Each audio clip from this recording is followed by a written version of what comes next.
Welcome to the Demon Slayer season 5 episode number 2। Episode की start में हम upper moon 2 Doma की बैक स्टोरी को देखते हैं, जो बचपन से ही काफ़ी होशियार था और लोगों की मदद किया करता था। और उसके माँ बाप उसकी रैम्बो कलर की आंखें और पीले बालों से उसको एक स्पेशल बच्चा समझते थे और उन्हें लगता है कि ये गॉड की आवाज़ को सुन सकता है और उनका भला कर सकता है। और इसी अंधविश्वास में वो डोमा का एक मंदिर बनवा देते हैं और बाकी लोगों को इसके बारे में बताने लगते हैं। डोमा उनकी ये हरकतें देखकर उनको बेवकूफ़ समझता था, क्योंकि उसने आज तक किसी भी गॉड की आवाज़ नहीं सुनी थी। लोग उसकी पूजा करते थे, उससे हेवन में जाने के लिए उपाय मांगा करते थे, जिससे डोमा काफ़ी परेशान हो गया था, क्योंकि एक रोता हुआ बच्चा उनकी तकलीफ कैसे दूर कर सकता है, उन्हें हेवन का रास्ता कैसे दिखा सकता है, जबकि ऐसा कुछ होता ही नहीं है, क्योंकि लोगों ने अपने मन को बहलाने के लिए स्वर्ग नरक जन्नत जहन्नुम जैसी कहानियाँ बनाई हैं। और लोग सालों से इसी गलत फहमी में पड़े हुए हैं कि गॉड जैसी कोई शक्ति है जो उनकी मदद करेगी, और वो इस छोटी सी बात को बिल्कुल भी नहीं मान रहे हैं कि मरने के बाद वो अवॉइड में चले जाएंगे और उन्हें मेहनत करके अपनी जिंदगी बनानी चाहिए, और वो बेवकूफ़ भगवान भरोसे बैठे हुए हैं। इसीलिए डोमा डिसाइड करता है कि वो उन लोगों की मदद करेगा। प्रेजेंट में डोमा शिनोबू को दिखाता है कि उसका जहर कम होता जा रहा है। तभी डोमा ने देखा कि शिनोबू को पसीना आ रहा है और उसकी सांसें फूली हुई हैं। शिनोबू डोमा की ताकत से हैरान है, क्योंकि उसकी जहर की काटने की रफ्तार काफी तेज है। तभी डोमा अपने पंखे की मदद से वहाँ की हवा को ठंडा कर देता है। शिनोबू समझ जाती है कि इस हवा में सांस लेना उसके लिए जानलेवा साबित हो सकता है। इसीलिए शिनोबू डोमा को फिर से जहर देने की कोशिश करती है।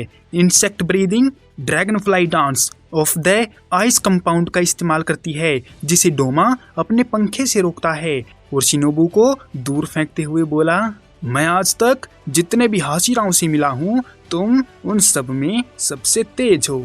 और हम देखते हैं कि डोमा ने शिनोबू को भी इंजर्ड किया है। शिनोबू को डोमा से इस अटैक की बिल्कुल भी उम्मीद नहीं थी। डोमा ने कहा, खूबसूरत लड़की, अगर तुम जहर डालने के बजाय मेरा सिर काटती तो तुम जीत सकती थी, लेकिन रुको, तुम ऐसा कैसे करोगी, तुम तो बोनी हो। शिनोबू को उसकी बात दिल पर लगती है और वो अपने आप को देखते हुए सोचती है कि वो इतनी छोटी क्यों है। अगर वो थोड़ी और लंबी होती तो उसका सर काट सकती थी। उसका मानना है कि हाथ पैर लंबे होने पर ताकत ज्यादा महसूस होती है। शिनोबू को अपनी बहन याद आती है, जो लंबी होने के बावजूद भी डीमन से हार गई थी, और वो शिनोबू को यही बताना चाहती थी कि शिनोबू डोमा से ना लड़े, नहीं तो वो भी हार जाएगी। और अब शिनोबू को ये बातें समझ में आ रही हैं और वो रोने लगती है। शिनोबू को महसूस होता है कि उसकी बहन कनाई उसको हिम्मत दे रही है और उसको उठने को बोल रही है, लेकिन शिनोबू उठ नहीं सकती, क्योंकि उसके फेफड़े डैमेज हैं और उसका खून बह रहा है। लेकिन फिर भी कनाई उसको उठने को कहती है और वो बातें याद करवाती है जब उसने डोमा को मारने का वादा उससे और कनाओ से किया था। कनाओ को याद करके शिनोबू हिम्मत जुटाने लगती है और उसको तड़पते हुए देखकर डोमा माफी मांगता है, क्योंकि उसने शिनोबू के दिल पर अटैक किया था। शिनोबू अपनी बहन और कनाओ को याद करके हिम्मत करती है और खड़ी हो जाती है, और डोमा उसकी हिम्मत से हैरान है कि वो अभी भी खड़ी है, क्योंकि इतना इंजर्ड होने पर एक इंसान के लिए खड़ा होना मुश्किल है। लेकिन इतना होने पर भी डोमा का बिल्कुल भी मन नहीं है शिनोबू को मारने का।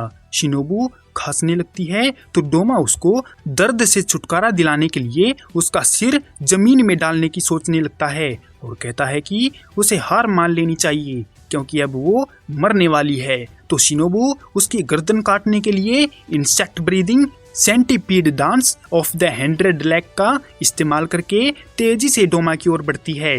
डोमा देखता है कि वो काफी तेज है और उसकी स्पीड से ब्रिज भी टूट गया है। डोमा उसके हमले को देख भी नहीं पा रहा था, तो खुद को बचाने के लिए डोमा एक अटैक करता है, जिससे शिनोबू की हाउरी कट जाती है। अगर शिनोबू नीचे नहीं झुकती तो उसकी गर्दन भी कट सकती थी। झुकी हुई शिनोबू नीचे से अटैक करती है और अपनी तलवार की मदद से डोमा को ऊपर वाली छत पर ले जाकर गाड़ देती है। शिनोबू एकदम से फ्लैशबैक में चली जाती है जब वो और उसकी बहन अपने परिवार के साथ खुशी खुशी रहा करती थी। पर एक रात उनके घर में डीमन आ गया और उसके माँ बाप को मारकर खा गया। और जब वो उन दोनों बहनों को खाने आता है तो उन्हें बचाने के लिए स्ट्रॉन्ग हाशिरा स्टोन पिलर आ जाता है। और तब उन्हें लगा कि उनके जैसे और भी लोग हैं जो डीमन से परेशान हैं। तो वो दोनों एक दूसरे से प्रॉमिस करती हैं कि जैसा उन्हें महसूस हुआ वैसा वो दूसरों को महसूस नहीं होने देंगे और डीमन को मार देंगे। प्रेजेंट में शिनोबू डोमा से कहती है कि उन्होंने कसम खाई है डीमन को मारने की। अगर उन्होंने एक डीमन को मारा तो 10 लोग बचेंगे और अगर उन्होंने एक अपर मून को मारा तो वो 100 से भी ज्यादा लोगों की जान बचा लेंगे।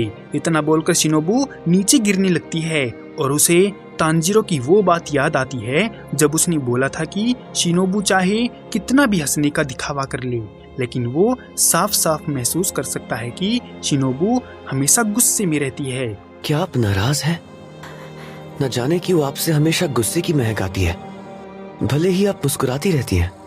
शिनोबू कबूल करती है कि वो हमेशा गुस्से में ही रहती है क्योंकि उसके माँ बाप को मार डाला, उसकी बहन को मार डाला और तो और उसकी स्टूडेंट में से एक कनाओ को छोड़कर सभी को मार डाला, जबकि आओई और उन तीनों लड़कियों के घर वालों को भी डीमन मारकर खा गई। नहीं तो आज वो अपने घर वालों के साथ खुश होती। डोमा फिर से शिनोबू पर हमला करने के लिए तैयार होता है। शिनोबू समझी नहीं कि उस पर जहर का असर क्यों नहीं हो रहा है। गिरती हुई शिनोबू को डोमा अपने कमल के फूल जैसी रस्सी से ऊपर खींचता है और उसको कसकर गले से लगा लेता है और रोते हुए उसकी तारीफ करता है कि वो अपनी बहन से भी ज्यादा कमजोर होकर इतने सारे डीमन को मार पाई। और तो और उसने डोमा को भी अच्छी खासी टक्कर दी और फिर भी नहीं मरी। डोमा शिनोबू को बेवकूफ कहता है क्योंकि वो ये जानते हुए भी डोमा से लड़ने आ गई कि वो उससे जीत नहीं पाएगी। इसके बाद डोमा शिनोबू को खाने की तैयारी करता है लेकिन खाने से पहले डोमा को शिनोबू के मन की बात सुननी है, जिस पर शिनोबू जवाब देती है कि उसको घंटा कुछ बात नहीं करनी और आने वाले टाइम में उसकी कान को नरक में जलाया जाएगा। तभी डोमा के रूम की तरफ कोई भागते हुए आता है और दरवाजा खोलता है। ये शिनोबू की सुगु को कनाओ थी। उसने देखा कि उसकी मास्टर को एक डीमन ने अपनी बाहों में जकड़ा हुआ है। कनाओ चिंता में शिनोबू को पुकारती है तो शिनोबू कनाओ की ओर अपने हाथ से एक इशारा करती है जिसको डोमा देख लेता है और तेजी से जकड़कर शिनोबू की हड्डियों को तोड़ देता है और दर्द के मारे शिनोबू के हाथों से तलवार छूटकर गिर जाती है। ये देखकर कनाओ की आंखें फटी की फटी रह जाती हैं और वो शिनोबू की गिरती हुई तलवार को देखकर डोमा पर गुस्सा हो जाती है और अपनी कटाना निकालते हुए डोमा पर हमला करने के लिए दौड़ती है और अपनी technique flower breathing fourth form रोब सेफ फ्लावर का इस्तेमाल करके डोमा को काटने की कोशिश करती है। लेकिन उसके अटैक के हिट होने से पहले ही डोमा शिनोबू को लेकर नीचे उतर जाता है। कनाओ भी नीचे आती है तो डोमा कहता है, अरे प्यारी लड़की, तुम्हारा अटैक तो मुझे मार ही डालता। तुम इतनी बेरहम कैसे हो सकती हो कि एक मासूम से लड़के को खाते हुए भी मार रही हो। तभी हमें देखने को मिलता है कि डोमा ने शिनोबू को आधे से भी ज्यादा उसकी बॉडी को अपने अंदर कंज्यूम कर लिया है। ये देखकर कनाओ को बहुत ज्यादा गुस्सा आता है तो डोमा कहता है, अरे प्यारी लड़की, तुम तो मेरी बातों पर ध्यान ही नहीं दे रही हो। लगता है तुम उस इशारे को लेकर परेशान हो जो खूबसूरत लड़की ने तुमको किया था। डोमा शिनोबू की कोशिश देखकर हैरान है कि वो कमजोर होने के बावजूद भी बहादुरी से लड़ी। डोमा शिनोबू के बालों में लगी हेयरपिन जैसी तितली को चाटते हुए कहता है कि आज की रात बहुत अच्छी है क्योंकि उसको एक और प्यारी लड़की खाने को मिल गई। कनाओ ये देखकर परेशान है कि डीमन ने शिनोबू को खा लिया है और उसकी मास्टर उसको छोड़कर चली गई है। इन्फिनिटी कैसल में भागता हुआ जेनेत्सु अचानक से एक जगह पर आकर रुक जाता है। उसे महसूस होता है कि दरवाजे के पीछे कोई छुपा हुआ है। जेनेत्सु उसको बाहर निकलने को बोलता है क्योंकि उसने उसको महसूस कर लिया है। सामने वाला दरवाजा धीरे से खुलता है और एक डीमन का हाथ बाहर आता है।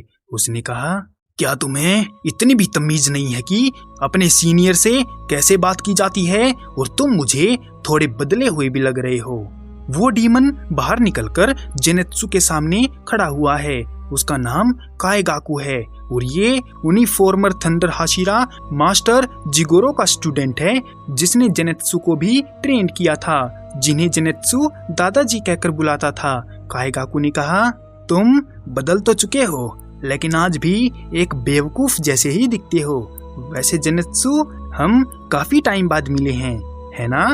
जिसके रिप्लाई में जेनेत्सु सीरियस होकर कहता है, काएगाकू, आज तुम एक डीमन बन चुके हो, इसीलिए ना तो तुम मेरे सीनियर हो और ना ही मैं अब तुम्हारी इज्जत करता हूँ। इसी के साथ the end of demon Slayer season 5 episode number 2। अगर आपको जिन्वू और एंट किंग वाली फाइट देखनी है तो इस वाली वीडियो को विजिट करें। मिलते हैं किसी और वीडियो में, तब तक के लिए सायोनारा।